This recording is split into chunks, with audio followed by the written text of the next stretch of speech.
Hello, আমি রিঙ্কি। আমার চ্যানেলে সবাইকে স্বাগত।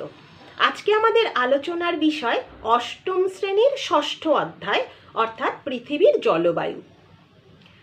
থার্ড সামেটিভ এভলিউশনের জন্য এই চ্যাপ্টারটা আমরা জানি খুবই ইম্পর্টেন্ট। প্রচুর শর্ট প্রশ্ন এই চ্যাপ্টারের মধ্যে রয়েছে এবং অনেকগুলো ব্রড প্রশ্ন এখানে রয়েছে। আজকের ভিডিওতে আমি শর্ট প্রশ্নগুলো সম্পর্কে আলোচনা করব এবং সমস্ত শর্ট প্রশ্নগুলো তোমাদের জানিয়ে দেব। এই শর্ট প্রশ্নগুলো প্রশ্ন উত্তরের মাধ্যমে আজকের ভিডিওতে আমি দেখিয়েছি, কিন্তু প্রশ্নে যেভাবেই আসুক না কেন তোমরা উত্তর লিখতে পারবে। শর্ট প্রশ্ন সাধারণত বিভিন্নভাবে আসে, অর্থাৎ বহু বিকল্প ভিত্তিক প্রশ্ন হিসেবে আসে, অর্থাৎ মাল্টিপল চয়েস হিসেবে। শূন্যস্থান পূরণ করো, সত্য মিথ্যা নির্ধারণ করো, বাদিকের সাথে ডান দিক মেলাও, এভাবে বিভিন্ন প্রশ্নগুলো থাকে। তো আজকের ভিডিওতে আমি প্রশ্ন উত্তরের মাধ্যমে লিখে দিলেও তোমরা যেভাবেই আসুক না কেন পরীক্ষায় তার সঠিক উত্তর তোমরা দিতে পারবে। এই অধ্যায়ে 4টি জলবায়ু অঞ্চল রয়েছে, অর্থাৎ নিরক্ষীয় জলবায়ু অঞ্চল, মৌসুমী জলবায়ু অঞ্চল, ভূমধ্যসাগরীয় জলবায়ু অঞ্চল এবং তুন্দ্রা জলবায়ু অঞ্চল। এবং 4টে জলবায়ু অঞ্চলই কিন্তু আলাদা আলাদা। তো সেই জন্য বিভিন্নভাবে এই জলবায়ু অঞ্চল থেকে প্রশ্নগুলো আসে। এবং ভিডিওর শেষে কোন অঞ্চল কোন জলবায়ু অঞ্চলের অন্তর্গত, কোন দেশ কোন জলবায়ু অঞ্চলের অন্তর্গত, তার একটা ছক আমি দিয়ে দিয়েছি, যাতে তোমাদের সেটা দেখে লিখতে সুবিধা হয় বা প্রশ্নের উত্তর করতে খুব সুবিধা হয়। সাধারণত একটা না একটা দেশ কোন জলবায়ু অঞ্চলের অন্তর্গত এটা পরীক্ষায় এসে থাকে। তাহলে চলো দেরি না করে আমরা আগে শর্ট প্রশ্নের উত্তরগুলো দেখে নিই। তাহলে দেখো, প্রশ্নগুলো আমরা দেখে নিই। আমাজন নদী অববাহিকার ঘন বৃষ্টি অরণ্যের নাম কি? উত্তর, আমাজন নদী অববাহিকার ঘন বৃষ্টি অরণ্যের নাম সেলভা। চাঁদোয়া কোথায় দেখা যায়? নিরক্ষীয় বৃষ্টি অরণ্যে বা নিরক্ষীয় জলবায়ু অঞ্চলে চাঁদোয়া দেখা যায়। আমাজন নদী অববাহিকার ক্রান্তীয় অরণ্য কী নামে পরিচিত? সেলভা নামে পরিচিত। ট্রান্স আমাজন হাইওয়ে গড়ে ওঠে কত সালে? 1970 সালে ট্রান্স আমাজন হাইওয়ে গড়ে ওঠে। নিরক্ষীয় জলবায়ু অঞ্চলের অধিবাসীরা কোন ধরনের কৃষিকাজ বেশি করে থাকে? নিরক্ষীয় অঞ্চলের অধিবাসীরা স্থানান্তর কৃষিকাজ বেশি করে থাকে। জাইরে অববাহিকার প্রধান অধিবাসীদের নাম কি? পিগমি জাইরে অববাহিকার প্রধান অধিবাসী। উচ্চ আমাজন অববাহিকার প্রধান উপজাতি কারা? রেড ইন্ডিয়ান উচ্চ আমাজন অববাহিকার প্রধান উপজাতি। নিরক্ষীয় জলবায়ু অঞ্চল অপর কী নামে পরিচিত? নিরক্ষীয় বৃষ্টি অরণ্য অঞ্চল নামে পরিচিত। নিরক্ষীয় জলবায়ু অঞ্চলের বজ্রবিদ্যুৎ সহ প্রবল ঝড় বৃষ্টি কী নামে পরিচিত? 4 o'clock রেইন নামে পরিচিত। কোন মেঘ থেকে 4 ঘটিকার বৃষ্টিপাত হয়ে থাকে? কিউমুলোনিম্বাস মেঘ থেকে 4 ঘটিকার বৃষ্টিপাত হয়ে থাকে। 4 ঘটিকার বৃষ্টিপাত মানে 4 o'clock রেইন। সেলভা অরণ্যের কয়েকটি গাছের নাম লেখো। সেলভা অরণ্যের কয়েকটি গাছ হলো rubber, rosewood, Brazil nut, ironwood. কুমেরু অঞ্চলের মেরু প্রভাকে কি বলে? কুমেরু অঞ্চলের মেরু প্রভাকে কুমেরু প্রভা বা অরোরা অস্ট্রালিস বলে। মৌসুম কথার অর্থ লেখো। মৌসুম কথার অর্থ ঋতু। শীতকালে পাকিস্তানে কিসের প্রভাবে বৃষ্টিপাত হয়? শীতকালে পাকিস্তানে পশ্চিমী ঝঞ্ঝার প্রভাবে বৃষ্টিপাত হয়। শীতকালে মৌসুমী বায়ুর প্রভাবে ভারতের কোথায় বৃষ্টি হয়? করমণ্ডল উপকূলে শীতকালে মৌসুমী বায়ুর প্রভাবে বৃষ্টিপাত হয়। রয়্যাল বেঙ্গল টাইগার কোথায় দেখা যায়? রয়্যাল বেঙ্গল টাইগার সুন্দরবনে দেখা যায়। নিরক্ষীয় জলবায়ু অঞ্চলের 2টি আদিবাসী সম্প্রদায়ের নাম লেখো। নিরক্ষীয় জলবায়ু অঞ্চলের 2টি আদিবাসী সম্প্রদায় হলো সেমাং ও রেড ইন্ডিয়ান।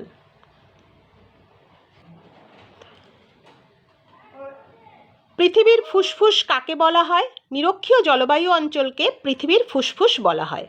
ফলের ঝুড়ি বলা হয় কোন জলবায়ু অঞ্চলকে? ভূমধ্যসাগরীয় জলবায়ু অঞ্চলকে ফলের ঝুড়ি বলে। ভূমধ্যসাগরীয় জলবায়ু অঞ্চলে কোন বায়ুর প্রভাবে শীতকালে বৃষ্টিপাত হয়? পশ্চিমা বায়ুর প্রভাবে ভূমধ্যসাগরীয় জলবায়ু অঞ্চলে শীতকালে বৃষ্টিপাত হয়। কোন জলবায়ু অঞ্চলকে শীতকালীন বৃষ্টিপাতের দেশ বলা হয়?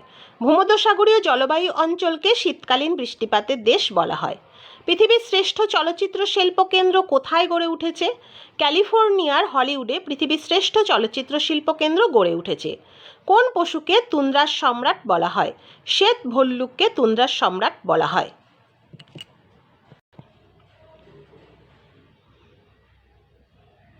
শিল মাছের চামড়ায় তৈরি তাঁবুকে কি বলে? শিল মাছের চামড়ায় তৈরি তাঁবুকে টিউপিক বলে।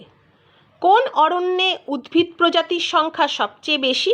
নিরক্ষীয় বৃষ্টি অরণ্যে উদ্ভিদ প্রজাতির সংখ্যা সবচেয়ে বেশি। গোলাকার বরফের ঘরকে কি বলা হয়? গোলাকার বরফের ঘরকে ইগলু বলা হয়। ভূমধ্যসাগরীয় জলবায়ু অঞ্চলের অন্যতম প্রধান উদ্ভিদ কোনটি?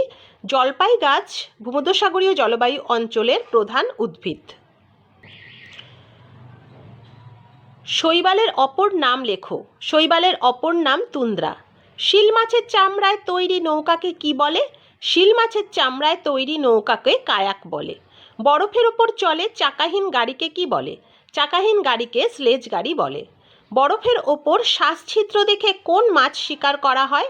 শিল মাছ শিকার করা হয়। কয়েকটি ম্যানগ্রোভ উদ্ভিদের নাম লেখো। কয়েকটি ম্যানগ্রোভ উদ্ভিদ হলো সুন্দরী গড়ান গেওয়া। সিংহ কোথায় দেখতে পাওয়া যায়? গুজরাটের গির অরণ্যে সিংহ দেখা যায়। উত্তর গোলার্ধের শীতলতম স্থান কোনটি? সাইবেরিয়ার ভারখয়ানস্ক উত্তর গোলার্ধের শীতলতম স্থান। এবার দেখো, এখানে আমি একটা ছক লিখে দিচ্ছি। নিরক্ষীয় জলবায়ু অঞ্চলের অন্তর্গত ইম্পর্টেন্ট জায়গাগুলো কোনগুলো? সেগুলো কঙ্গো বা জাইরে নদী অববাহিকা, আমাজন নদী অববাহিকা, ইন্দোনেশিয়া, মালয়েশিয়া, ফিলিপাইন্স। এই সব জায়গাগুলো কিন্তু নিরক্ষীয় জলবায়ু অঞ্চলের অন্তর্গত। অর্থাৎ তোমাদের শর্ট প্রশ্ন বা অনেক সময় শূন্যস্থানেও দেয় যে একটি নিরক্ষীয় জলবায়ু অঞ্চল হলো ড্যাশ, বা ইন্দোনেশিয়ায় কী ধরনের জলবায়ু দেখা যায়, তাহলে পরে নিরক্ষীয় জলবায়ু অঞ্চল বলতে হবে। প্রশ্নের মাধ্যমে লিখলে পরে এখানে অনেকগুলো প্রশ্ন হয়ে যেত, সেই জন্য আমি এভাবে লিখে দিয়েছি। বিশেষ করে আমাজন নদী অববাহিকা বা কঙ্গো নদী অববাহিকা বা জাইরে নদী অববাহিকা কোন জলবায়ু অঞ্চলের অন্তর্গত, এই প্রশ্নটা কিন্তু খুবই আসে। এবার দেখো, মৌসুমী জলবায়ু অঞ্চলের অন্তর্গত কোন দেশগুলো? আমাদের Bharat, Bangladesh, Pakistan, Sri Lanka, Myanmar, Thailand, Vietnam, Somali, Madagascar. এই জায়গাগুলোতে মৌসুমী জলবায়ু দেখতে পাওয়া যায়। এখানের মধ্যে বেশি ইম্পর্টেন্ট যেরকম মাদাগাস্কার, এটা একটা দ্বীপের মতন জায়গা, এখানে মৌসুমী জলবায়ু অঞ্চলের অন্তর্গত এই জায়গাটা, এটাও কিন্তু পরীক্ষায় খুব আসে। পরবর্তীতে রয়েছে ভূমধ্যসাগরীয় জলবায়ু অঞ্চলের অন্তর্গত দেশগুলো কি কি? France, Italy, Spain, Greece, Portugal, তুরস্ক, ইসরায়েল, সিরিয়া, মিশর, মরক্কো, ক্যালিফোর্নিয়া, চিলি। এই সব জায়গাগুলো ভূমধ্যসাগরীয় জলবায়ু অঞ্চলের অন্তর্গত। আর তুন্দ্রা জলবায়ু অঞ্চলের অন্তর্গত কি কি? Alaska, Norway, Sweden, Finland, Greenland, অর্থাৎ প্রচণ্ড ঠান্ডা যেই জায়গাগুলো, সেগুলো তুন্দ্রা জলবায়ু অঞ্চলের অন্তর্গত।